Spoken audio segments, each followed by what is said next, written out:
দখল দূষণে নষ্ট হচ্ছে পরিবেশ, পরিবর্তন হচ্ছে জলবায়ু, আর তার প্রভাব পড়ছে জীববৈচিত্র্যে।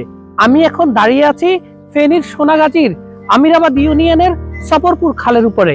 এই খালের দুই পাশে গড়ে উঠেছে পোল্ট্রি ফার্ম, যার বর্জ্য সরাসরি এসে পড়ে এই খালে, ফলে নষ্ট হচ্ছে পানি, জীববৈচিত্র্য, মাছ।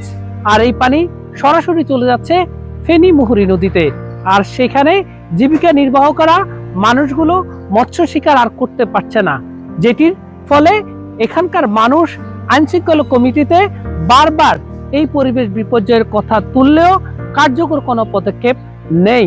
ফলে এই অঞ্চলের মানুষ এখন দুশ্চিন্তায় তারা ভুগছেন। আগামী প্রজন্মকে নিয়ে তারা কিভাবে এই ধরনীতে বসবাস করবেন।